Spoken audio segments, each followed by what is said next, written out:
9 años apoyé su carrera y cuidé de su padre. El día que ella obtuvo su título y su cédula profesional, terminó el matrimonio. No peleé. Desaparecí. Ella le dijo a su nuevo círculo que yo solo era un escalón en el camino hacia arriba. Entonces, años después, ella abrió un expediente y vio a quién pertenecía el otro nombre. El mensaje de texto de Beatriz llegó a las 3:47 de la tarde de un martes de julio. Arquitecta titulada con cédula. Ven a casa temprano. Lo leí 3 veces de pie en la obra. El suelo y el polvo de cemento cubrían mis botas de trabajo. Habíamos estado casados por 9 años en total. Los primeros 4 fueron buenos, cuando estábamos construyendo algo juntos. Luego vinieron 5 años de la carrera de arquitectura. 5 años de mí trabajando en 2 chambas para que ella pudiera concentrarse. 5 años de prometernos a nosotros mismos que este momento haría que todo valiera la pena. Dejé la obra a las 4:15, deteniéndome en el mercado de la esquina en el centro de Coyoacán para comprar champán y rosas amarillas, sus favoritas desde nuestra segunda cita. La botella costó 900 pesos mexicanos, más de lo que solía gastar. Pero este era el momento hacia el cual habíamos estado construyendo. El calor de julio presionaba contra mi camisa mientras caminaba las 3 cuadras hacia nuestro departamento en Coyoacán. El sudor se acumulaba en mi cuello. Recuerdo haber revisado mi reloj en la puerta. 5:23 de la tarde. Hay marcas de tiempo que nunca se olvidan. Aquellas que dividen tu vida en un antes y un después. Ella ya estaba bebiendo cuando entré. No era el champán que había imaginado que compartiríamos, sino vino de una botella que no reconocí. ¿Qué? Del tipo con una etiqueta en francés que probablemente costaba más que nuestro presupuesto de la despensa de toda la quincena. Vestía un traje sastre nuevo, gris carbón con líneas afiladas que la hacían parecer alguien que había visto en anuncios de revistas, y joyas que nunca antes había visto. Un brazalete de oro fino que captaba las luces de la tarde que entraban por la ventana de nuestra cocina. Aretes de perlas que probablemente costaban más que mi ganancia mensual de la chamba de construcción. Piezas caras que captaban la luz de forma incorrecta, como si pertenecieran a la vida de otra persona, a la esposa de otra persona. Felicidades, dije, extendiendo las flores. Beatriz las tomó sin mirarme, las puso sobre el mostrador junto a un sobre de manila, de cartulina gruesa, del tipo que usan los abogados. Tenemos que hablar, Tomás. Desde el dormitorio trasero, podía escuchar el concentrador de oxígeno de su padre, el aliento mecánico constante que se había convertido en el ritmo de nuestra vida. Eduardo Mondragón, de 72 años, con Parkinson en etapa avanzada. Había estado viviendo con nosotros por 3 años. Yo lo había levantado esa mañana a las 6:30 de la mañana, le administré sus medicinas y lo ayudé con sus ejercicios de terapia física antes de irme a trabajar. Beatriz recogió el sobre. He estado pensando en esto por un tiempo, sobre lo que necesito para seguir adelante. Me lo entregó.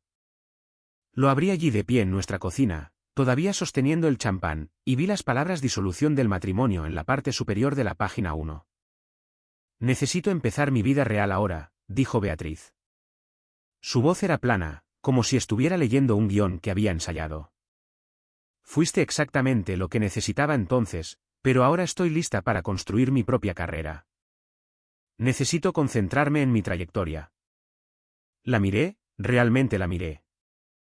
El maquillaje era diferente, más pulido. Su cabello estaba peinado de una manera que probablemente costó lo que solíamos gastar en el mandado. Todo en ella había sido mejorado, afilado, preparado para un mundo que no me incluía.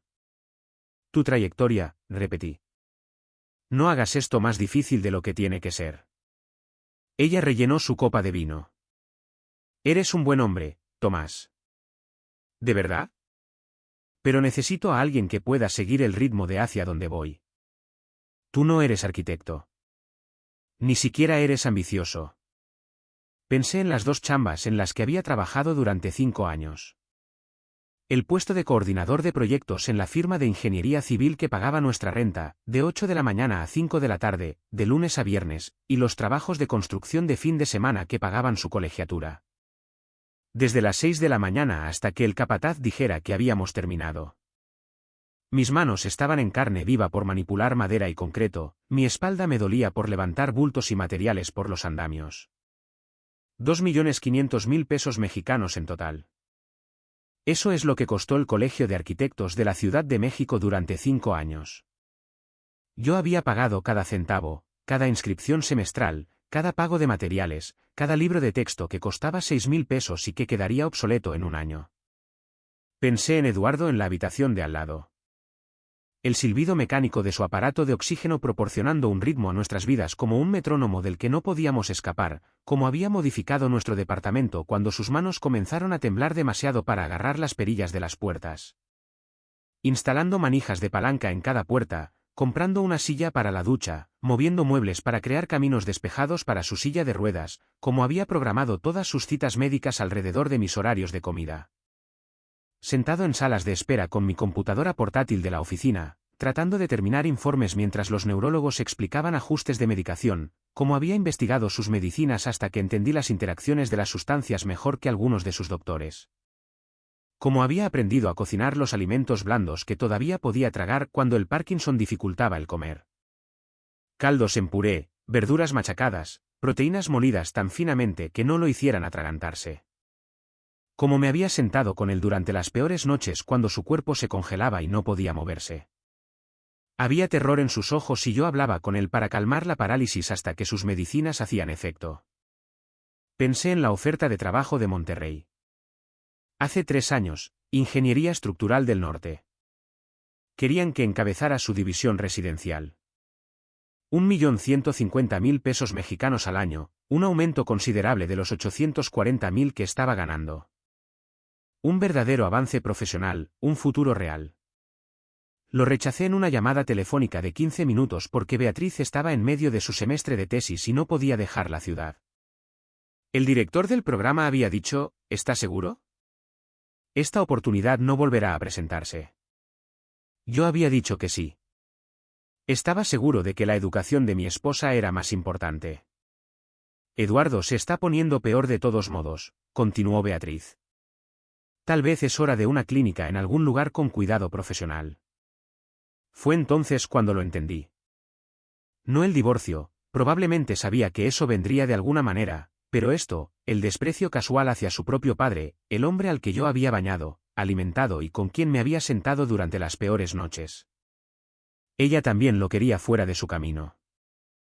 Ambos éramos muros de carga que ella ya no necesitaba. Encontré un bolígrafo en el cajón de la cocina y firmé cada página donde indicaban las pequeñas pestañas amarillas. Mi letra se veía extraña, como si alguien más estuviera sosteniendo la pluma. Estaré fuera esta noche, dije. Necesito hacer algunas llamadas primero. Fui a nuestro dormitorio, pasé por las fotos en la pared que nos mostraban más jóvenes, sonriendo en una playa en Valle de Bravo, en su graduación de la preparatoria, en nuestra pequeña boda en el registro civil donde nos prometimos el uno al otro para siempre con anillos de 400 pesos. Empaqué una sola mochila con ropa y mi computadora portátil. Agarré el viejo compás de mi padre de la cómoda, la superficie de latón desgastada por sus manos. Y luego las mías, lo único que poseía que importaba, lo único que había sido mío antes de Beatriz. Luego regresé a la sala de estar y llamé a la hermana de Eduardo, Clara, en Querétaro, y le expliqué la situación en frases que sentía que le estaban sucediendo a alguien más, mi voz plana y distante como si estuviera leyendo un guión. Clara llegó 3 horas más tarde de Querétaro, con el rostro tenso por una ira que no estaba dirigida a mí. Sus ojos estaban rojos. Ella amaba a su hermano. Me había visto cuidarlo mientras su propia hija lo visitaba cada vez menos. Beatriz se había encerrado en el dormitorio para entonces. Probablemente hablando por teléfono con quienquiera que le hubiera comprado esas joyas, quienquiera que estuviera esperando en la vida que ya había comenzado a construir sin mí. Ayudé a Clara a subir a Eduardo a su camioneta. Él estaba teniendo un buen día, hablando en términos relativos. Su mano temblaba, pero su mente estaba clara. Sostuvo mi mano con su agarre tembloroso, sus dedos fríos y delgados como huesos de pájaro, y dijo, «Eres un buen muchacho, Tomás. Mejor de lo que ella merecía. Lo siento. Siento que ella te haya hecho esto». No pude hablar. Solo apreté su mano suavemente. Estarás bien, dijo él.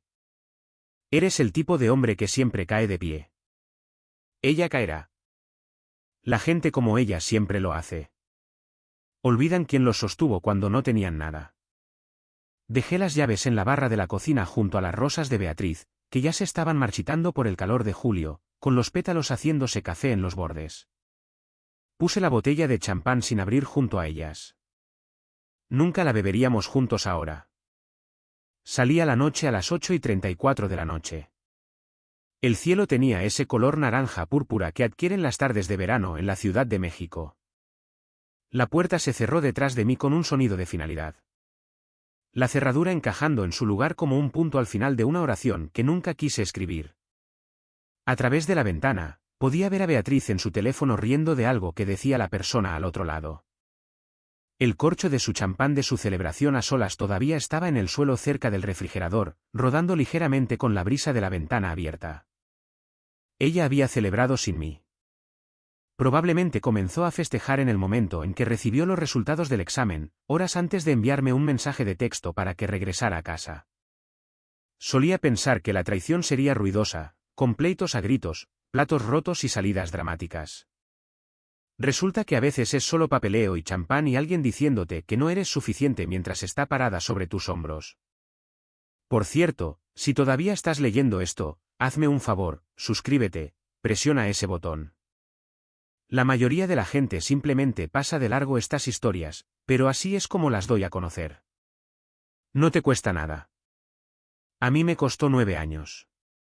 El autobús hacia Querétaro salió a las 11:10 de la noche. Compré un boleto con efectivo en la Central del Norte y me senté en la parte de atrás viendo desaparecer las luces de la Ciudad de México a través de ventanas sucias. Clara me recogió en la terminal alrededor de las 12:30 de la mañana. No hizo preguntas, solo me llevó a su casa y me mostró la habitación de visitas. Eduardo murió 6 semanas después, el 12 de septiembre a las 4:23 de la mañana. Clara me llamó desde el hospital.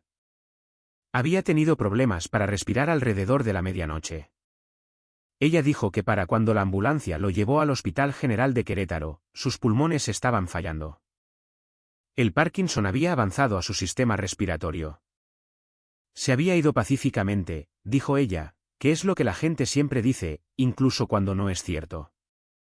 El funeral fue pequeño. 14 personas en una capilla que podía albergar a 200. Los pocos amigos restantes de Eduardo.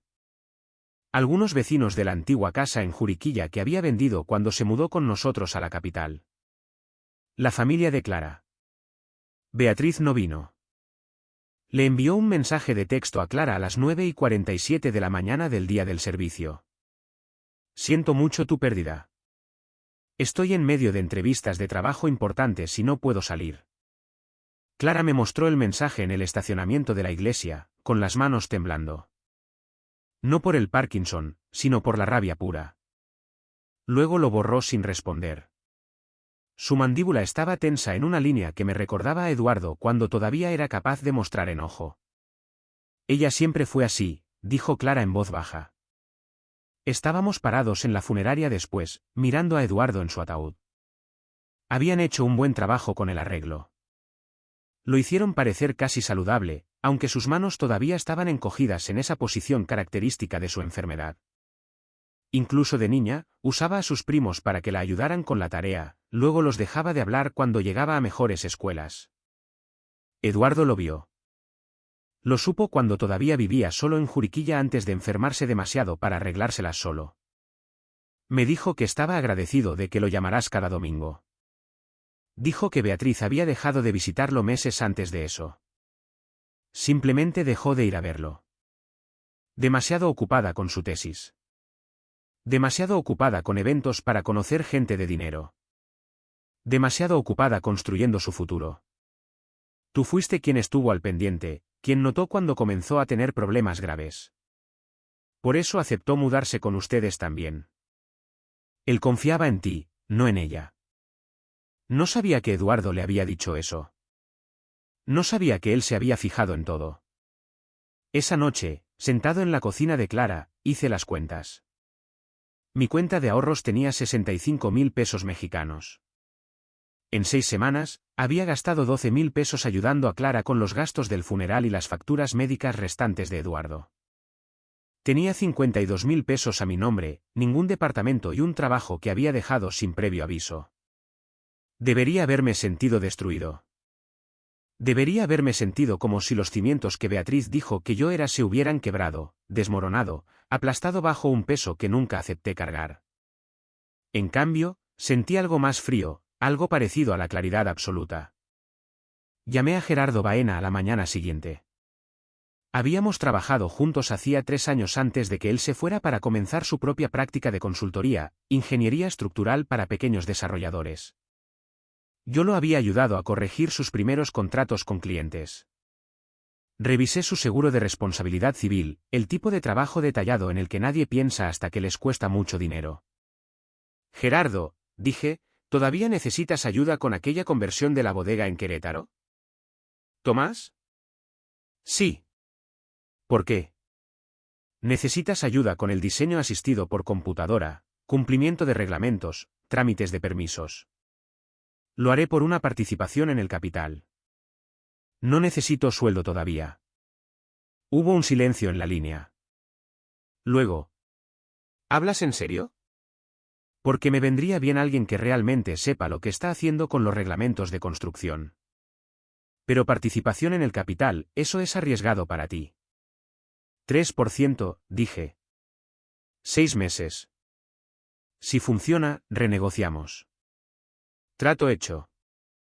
¿Cuándo puedes empezar? Mañana mismo. Me mudé a un pequeño estudio en el centro histórico de Querétaro que costaba 17.000 pesos mexicanos al mes. Caminaba a la oficina de Gerardo cada mañana. Pasaba mis días revisando dibujos estructurales, verificando cálculos de carga y asegurándome de que cada solicitud de permiso fuera perfecta. A las 6 semanas, Gerardo recibió una llamada de la desarrolladora de la bodega, Margarita Chávez. Estaba entrando en pánico, su voz alta y tensa por el altavoz del teléfono. El ingeniero estructural que había contratado antes que Gerardo había calculado mal los requisitos de carga para la renovación del segundo piso. El inspector de la ciudad había clausurado todo el proyecto. 6 millones de pesos mexicanos en construcción ya invertidos. Fecha límite de financiamiento en 6 semanas. Si la perdía, el banco se retiraría y ella lo perdería todo. Necesito a alguien que realmente sepa lo que está haciendo, dijo Margarita. No a alguien que me vaya a chorear. Necesito saber si este proyecto es rescatable o si debo dar por perdida mi inversión. Pasé 2 días revisando los planos, durmiendo tal vez 4 horas en total. Extendí los planos arquitectónicos en la mesa de juntas de Gerardo. Los comparé con los reglamentos de construcción de la Ciudad de México y del Estado. Verifiqué cada cálculo 3 veces. Encontré el error en la página 32. El ingeniero original había calculado la carga muerta pero no había tenido en cuenta adecuadamente los requisitos de carga viva para el uso comercial. Encontré 3 problemas potenciales más que el primer ingeniero había pasado por alto. Problemas de muros contra incendios entre el primero y el segundo piso. Salida de emergencia inadecuada del ala norte y requisitos de ventilación para el espacio del restaurante planeado que no se cumplían, pero era solucionable. Todo ello. Los huesos del edificio estaban sanos. Los problemas estaban en la ejecución, no en la estructura misma. Reescribí el análisis estructural durante un fin de semana. 47 páginas. Cálculos detallados que mostraban exactamente cómo arreglaríamos todo.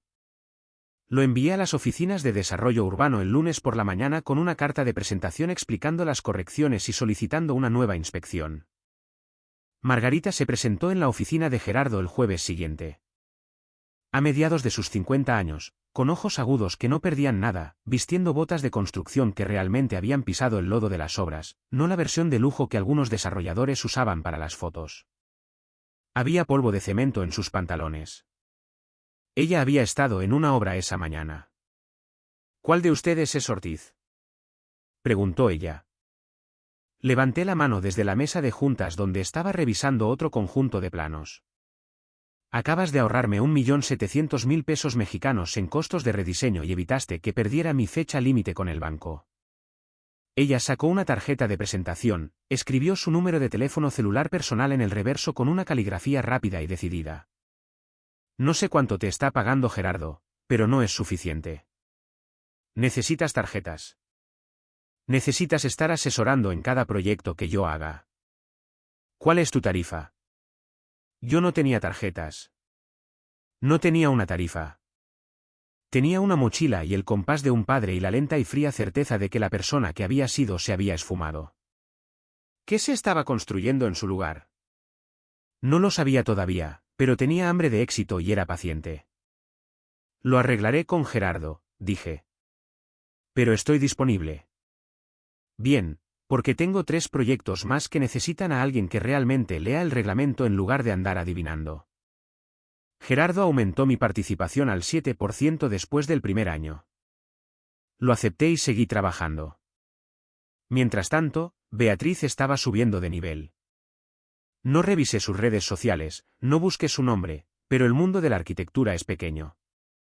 A veces su rostro aparecía en revistas que Clara dejaba por la casa. Beatriz Mondragón, asociada en Blanco y Asociados. Beatriz Mondragón hablando en el Colegio de Arquitectos. Su perfil de red profesional decía, arquitecta hecha a sí misma, apasionada por el diseño sostenible, construida desde la zona cero. Zona cero. Así es como llamó a los cimientos que yo había puesto con mi esfuerzo. Para el año 2, la firma de Gerardo había crecido a 6 personas. Mi participación era del 15%. Él la había aumentado voluntariamente después de que consiguiéramos un contrato que yo había ayudado a negociar, un desarrollo de uso mixto que requería navegar por los complejos reglamentos de preservación histórica. Fue entonces cuando me convertí en director de cumplimiento de normas y consultoría. Vivía en el mismo estudio y ahorraba todo lo demás. Mi consultoría secundaria creció.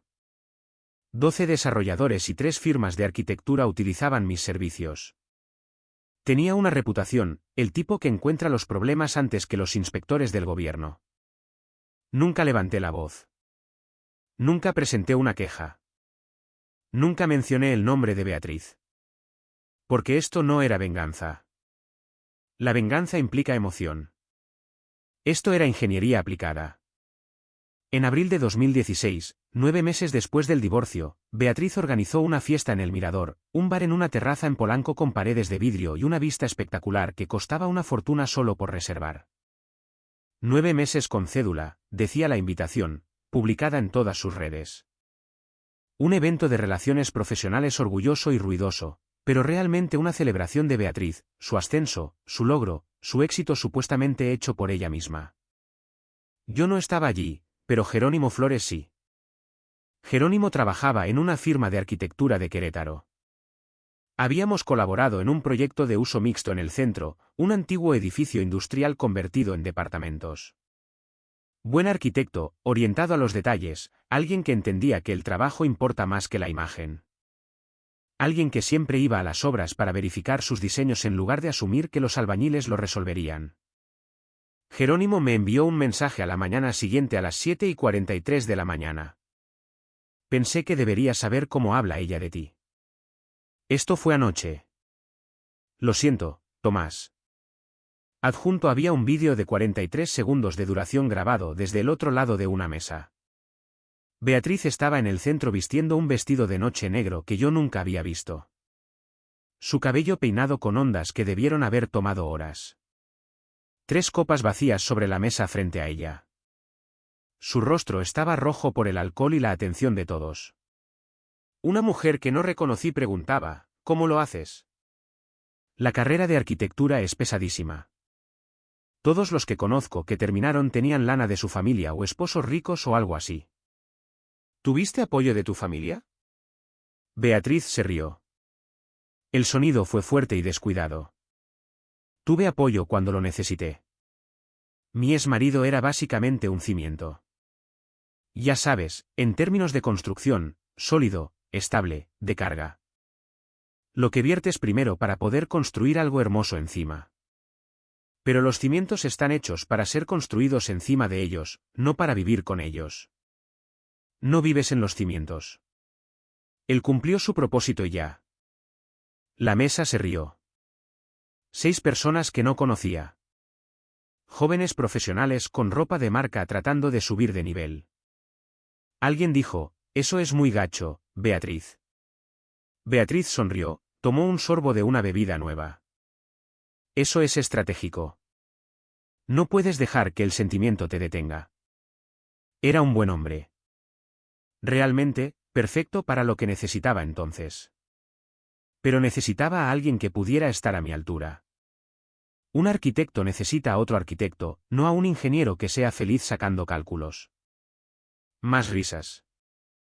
El vídeo terminó. Lo vi una vez en mi cocina en Querétaro, de pie junto al mostrador, con el café enfriándose en mi mano. La vi sonreír. La vi reducir 9 años de mi vida a un chiste. Vi a sus amigos reírse de mí. Luego lo guardé. Creé una carpeta en mi computadora portátil etiquetada como evidencia. Agregué el vídeo con marca de tiempo y metadatos. Lo nombré Cimiento Clip Abril 2016.mp4. Luego volví al trabajo. Las palabras son evidencia. La evidencia tiene su momento exacto. Para 2018, la firma de Gerardo fue adquirida por una más grande. Mi 15% se convirtió en 7 millones de pesos mexicanos. Los invertí de inmediato, participaciones en 3 proyectos de desarrollo inmobiliario. Socio silencioso, sin perfil público. Cambié el nombre de mi consultoría a Asesoría de Desarrollo Ortiz. Ahora asesoraba en proyectos completos, estudios de viabilidad, reglamentos, selección de contratistas, estrategia de permisos. Margarita Chávez comenzó su expansión en la Ciudad de México ese junio y necesitaba mi experiencia. Había pasado 3 años construyendo relaciones con funcionarios, aprendiendo las reglas que nunca se escriben, entendiendo que inspectores se fijan en qué detalles. Tomás, dijo Margarita tomando café en su oficina, voy a entrar a la Ciudad de México. Iztapalapa y la Gustavo Amadero. Reutilización de edificios, conversiones residenciales. Necesito a alguien que conozca los reglamentos por dentro y por fuera. Puedo ayudar, dije. Te quiero con un 8% de participación. Sociedad real. Lo pensé durante 3 segundos. Trato hecho. Para 2019, tenía capital en 6 proyectos activos. Mi consultoría generaba 3.600.000 pesos mexicanos al año. Todavía vivía en el mismo estudio de 17.000 pesos. Beatriz, mientras tanto, llegó a ser socia menor en Blanco y Asociados en diciembre de 2018. Se comprometió con Patricio Blanco, un socio principal en una firma competidora, en mayo de 2019. Se casaron ese septiembre en el Hotel Fairmont Mayacoba en la Riviera Maya. Las fotos de la boda inundaron las redes sociales. Beatriz de Blanco, pareciendo que siempre había pertenecido a ese mundo de lujo, como si los 9 años conmigo fueran solo un error del pasado. El pie de foto de su foto, construí mi carrera soñada, ahora construyendo mi vida soñada. Ni una mención de los cimientos que hicieron todo eso posible. La pandemia llegó en marzo de 2020. La mayoría de los desarrolladores se asustaron. Yo estuve más ocupado. Los proyectos cambiaron a conversiones residenciales y oficinas. Mis participaciones crecieron a 9 proyectos. Margarita me invitó a unirme a la junta de su compañía como asesor externo. Quiero tu nombre en los papeles oficiales, dijo ella. Solo ponme como asesor externo, dije. Manténlo en voz baja. Ella me miró con extrañeza.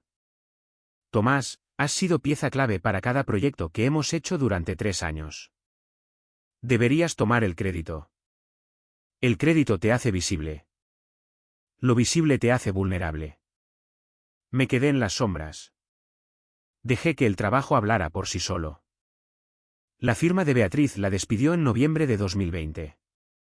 Estaban recortando gastos. Ella lanzó el estudio de diseño Mondragón en enero de 2021. Práctica por su cuenta. Sus redes sociales se llenaron de publicaciones sobre la resiliencia, levantándose de la adversidad, construyendo algo de la nada. De la nada. Me concentré en la capital a tiempo completo para 2021. Asesoré en 12 proyectos activos. Establecí Socios de Capital Ortiz, un pequeño fondo que invierte en proyectos de construcción. 50 millones de pesos mexicanos bajo gestión. Todavía sin sitio web, sin redes sociales, sin perfil público. Todo el negocio por puras referencias. En la primavera de 2021, la Secretaría de Desarrollo Urbano de la Ciudad de México anunció una nueva iniciativa de vivienda popular. Requería asociaciones entre desarrolladores y arquitectos, y requisitos estrictos. Vi una oportunidad. 3 propiedades conectadas en Azcapotzalco. Antiguos edificios industriales, perfectos para departamentos. Formé una sociedad de responsabilidad limitada, Alianza de Adaptación Metropolitana. Yo, 25%, Margarita Chávez, 35%, otros 2 socios, 40%. Necesitábamos un despacho de arquitectos para la solicitud oficial. Margarita dijo, necesitamos a alguien con presencia en la ciudad. ¿Qué tal el estudio de diseño Mondragón? Beatriz Mondragón ha estado buscando este tipo de chamba. Joven, local, buen perfil para el trámite. Tomé un sorbo de mi café. Revisemos las calificaciones de su despacho. Ella es perfecta, Tomás. Exactamente lo que necesitamos. No se lo dije. No dije, esa es mi exesposa. No dije, ella me llamó un cimiento sobre el cual construyó y luego tiró. No dije nada excepto, si crees que ella es la adecuada, envíale la solicitud de propuesta. La firma de Beatriz estaba batallando para principios de 2022. 3 empleados, poco trabajo. Ella necesitaba este contrato con urgencia. Presentó una propuesta sólida. Buen diseño, entendía el tema histórico. Los documentos me habían incluido como Tego Ortiz, asesor técnico. Nombre muy común. Ella probablemente lo vio y nunca hizo la conexión. ¿Por qué lo haría? Lo último que supo fue que yo era un trabajador de obra que nunca llegaría a nada.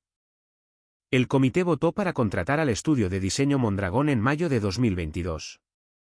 Contrato, 5.600.000 pesos mexicanos en honorarios de diseño. Yo no estaba en el comité. Yo era el asesor técnico. Revisé que todo estuviera en orden. No influí en la contratación de Beatriz, pero tampoco moví un dedo para detenerla. La reunión de inicio fue el 14 de junio de 2022, a las 9:03 de la mañana. En la oficina de Margarita en el Paseo de la Reforma. Llegué temprano, revisé los puntos a tratar, serví café. Beatriz entró a las 8:57, vistiendo un traje azul marino y una expresión de seguridad que se le cayó de la cara en el momento en que me vio. Su boca se abrió, se cerró y se volvió a abrir. Buenos días, dije con calma. ¿Comenzamos? Ella apenas pudo hablar, Tomás. No sabía que tú. Se detuvo, miró los papeles, vio mi nombre. T. Ortiz. Socios de Capital Ortiz. Revisión técnica. Margarita entró detrás de Beatriz, sonriendo. Qué bueno que ya se conocen. Tomás es nuestra arma secreta. Nos ha salvado de muchísimos desastres. Beatriz, vas a trabajar muy de cerca con él para que todo cumpla con los reglamentos. El rostro de Beatriz pasó por la confusión, el reconocimiento y algo que parecía miedo. Espero que colaboremos bien, dije. La reunión duró 1 hora y media. Beatriz se trababa en su presentación, me miraba a cada rato como si fuera a interrumpirla. No lo hice. Solo tomé notas, hice preguntas técnicas y me mantuve muy profesional. Después de la junta, escuché a Beatriz preguntarle a Margarita en el pasillo, ¿cuánto tiempo lleva el señor Ortiz trabajando con ustedes? Margarita se rió. ¿Tomás? 3 años. Es el mejor. ¿Por qué? ¿Se conocían de antes? Nosotros. Solo estoy sorprendida. No sabía que estaba metido en el desarrollo inmobiliario. No solo está metido. Él es la razón por la que estos proyectos salen adelante. Es un genio silencioso. Empaqué mis cosas y salí por otra puerta. Esa noche, imagino que Beatriz llegó a su casa y buscó mi nombre. Lo encontró en 15 proyectos grandísimos. Encontró mi capital, mis puestos, mis asesorías. 7 años. Ese es el tiempo que estuve construyendo en la misma ciudad, en la misma industria. 7 años mientras ella publicaba que lo había hecho sola. El proyecto arrancó. Fui a las reuniones cada mes. Siempre profesional, siempre ayudando, nunca personal. Beatriz presentó los documentos de diseño al 60% en febrero de 2024. Los revisé. Encontré un error crítico en la página 47. Los cálculos de carga no tomaban en cuenta los reglamentos de preservación de la zona. Las leyes prohibían meter refuerzos de acero en la estructura de ladrillo viejo. Su diseño iba a necesitar un cambio total o un permiso especial que casi nunca daban. Escribí un informe técnico, puras verdades, cité las leyes y copié a todos los jefes. El despacho de Beatriz tuvo que parar todos 6 semanas. Los cambios le costaron 800.000 pesos mexicanos en otros consultores. Me llamó el 28 de febrero a las 3:15 de la tarde. «Estás haciendo esto a propósito», dijo, sin saludar. «Me estás saboteando». «Estoy haciendo mi chamba», respondí tranquilo. El diseño no cumplía con la ley. ¿Preferirías que el gobierno te clausurara? Esto es por nosotros, por venganza. No hay un nosotros, Beatriz. Hay un proyecto que tiene que cumplir reglas. Es todo. No puedo creer que seas tan rencoroso después de 9 años. No soy rencoroso. Soy minucioso. Si quieres que alguien más revise lo técnico, pídeselo a Margarita. Colgué. Beatriz intentó que me sacaran del proyecto. Margarita se negó. De ninguna manera. Tomás nos ha salvado de desastres antes. ¿Por qué querrías que se fuera? Tenemos historia, dijo Beatriz. Un conflicto de interés personal. A menos que haya demostrado que te está tirando mala onda en sus revisiones, no veo el problema. ¿Lo ha hecho? Beatriz no pudo decir nada, porque solo eran sus propios errores los que yo había encontrado. Margarita dijo que no. En abril de 2024, Beatriz habló en una conferencia de arquitectos sobre cómo rescatar edificios viejos. Margarita fue. Después de la plática, un arquitecto joven se le acercó. Eres como una leyenda. Escuché que hablaste de cómo construiste todo de la nada sin apoyo de nadie. Jerónimo Flores estaba ahí cerca. Trabajaba conmigo seguido ahora. Jerónimo le dijo al muchacho, en realidad, Beatriz tuvo muchísimo apoyo. Su exmarido le pagó toda la carrera y cuidó a su padre enfermo mientras ella estudiaba. Beatriz se puso blanca. Eso es historia vieja y no importa ahora. Importa si andas diciendo que lo hiciste sola, dijo Jerónimo en voz baja. Algunos nos acordamos de quién era el cimiento sobre el que estabas parada. Tomás Ortiz es de los asesores más respetados que hay. Mientras tú ponías fotos de que empezaste de cero, él lo estaba haciendo de verdad. Margarita oyó todo. Le preguntó a Jerónimo después. Jerónimo le enseñó el vídeo de 2017. Beatriz diciéndome cimiento, diciendo que cumplí mi propósito. Margarita lo vio 2 veces. No me dijo nada. Sabía que yo querría que fuera un asunto de negocios. Respetó mi profesionalismo para no meterme en el chisme. Pero noté su voz diferente en la siguiente junta, más firme, protegiéndome. En mayo, Beatriz entregó los planos nuevos. Encontré otro error. Las salidas de emergencia no cumplían con la norma actual contra incendios. Mandé el informe con lo que había que arreglar. Beatriz contestó por correo a todos, este es el tercer problema que encuentra. Ya hay que preguntar si de veras es revisión técnica o si se está desquitando. Tal vez alguien más debería revisar. Contesté en menos de 1 hora a todos, arquitecta Mondragón, entiendo que esté frustrada por los cambios. El cumplimiento de la ley no es algo personal, es obligatorio. Cada error que he marcado está basado en los artículos de la ley de construcción. Si quiere que alguien más lo vea, el comité puede contratar a un tercero. Yo puedo entregar todos mis informes para que los evalúen. Pero debo decir que cuestionar mi trabajo sin pruebas de que estoy sesgado podría verse como una forma de no querer aceptar errores de diseño. Sigo a sus órdenes para que el equipo cumpla con la ley. El encargado del gobierno contestó: los informes del señor Ortiz han sido excelentes y van de acuerdo a lo que pedimos. No necesitamos a nadie más. Beatriz solita se hizo quedar como una incompetente. Para julio de 2024, el proyecto iba 4 meses tarde por culpa de sus cambios. El comité se juntó para ver si seguían con el estudio de diseño Mondragón. Margarita les enseñó el vídeo del bar de 2016.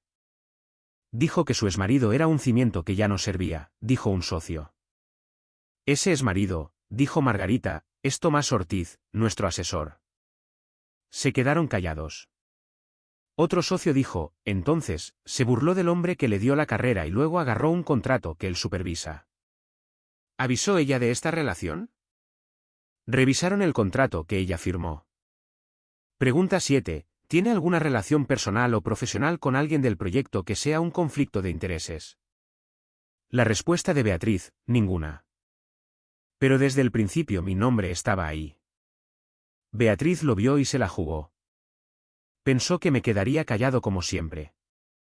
Cuando me vio en la junta, supo que perdió.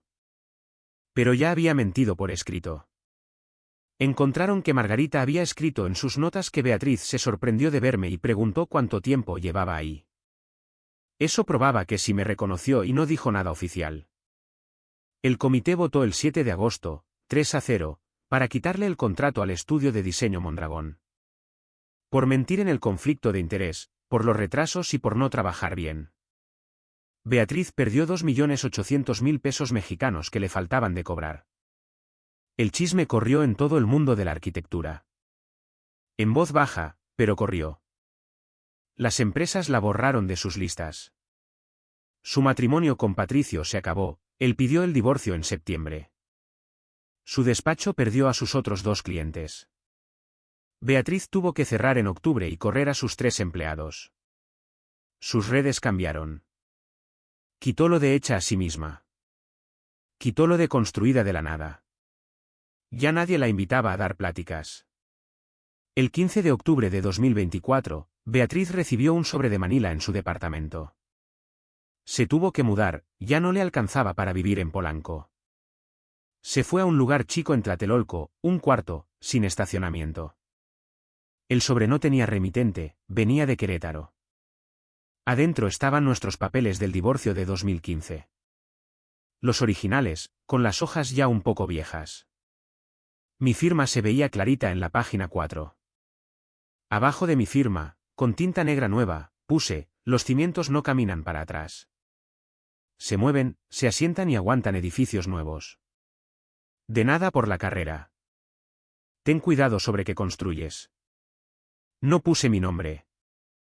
Me imagino a Beatriz sentada en ese cuarto con sus cajas sin desempacar viendo esos papeles. Me imagino que por fin entendió. Yo no le eché a perder su trabajo. Solo dejé de salvarla. Cada error que marqué era de verdad. Cada falta a la ley era cierta. Yo no fui la piedra en su camino.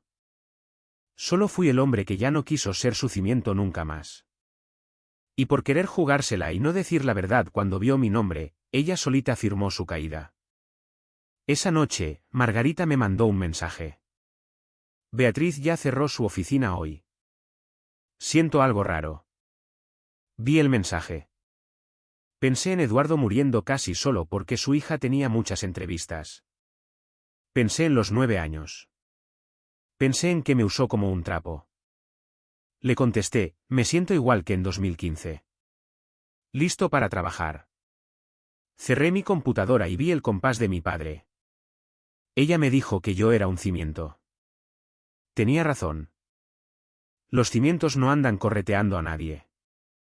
Se quedan enterrados, en silencio, y aguantan lo que les pongan encima. A menos que construyas algo mal hecho. Entonces la gravedad hace lo que le toca. El proyecto de Azcapotzalco siguió con otros arquitectos. Margarita me dio más participación, el 30%. Acepté pero no dije nada. Sin fiestas, sin fotos, sin redes. Solo chamba. Porque esto aprendí en 9 años. Beatriz pensaba que el poder era hacer mucho ruido, tener muchos seguidores y andar dando pláticas de cómo triunfaste. El poder de verdad es silencioso. Son las acciones que nadie sabe que tienes. Son las amistades de años, no de meses. Es ser el hombre al que llaman los que tienen el dinero cuando tienen miedo y necesitan que alguien les resuelva las broncas. Beatriz construyó su vida encima de mí y pensó que nunca me iba a mover. Pero los cimientos se asientan. Y si construiste sobre algo que no valoraste, todo se te viene abajo. No porque el cimiento se haya ido, sino porque dejó de sostenerte el peso. Sigo en Querétaro, en mi mismo estudio, aunque ya podría comprarme una casa de lujo. Sigo trabajando, sigo encontrando los errores que nadie más ve. Sigo con el compás de mi padre. Sigo en silencio. Porque el silencio, cuando se usa bien, no es debilidad. Es el sonido de los cimientos moviéndose debajo de los que olvidaron quién los estaba aguantando. Y para cuando lo escuchan, para cuando sienten que el piso se les mueve, ya es muy tarde. El edificio ya se está cayendo. Uno solo se queda viendo cómo la gravedad termina el trabajo.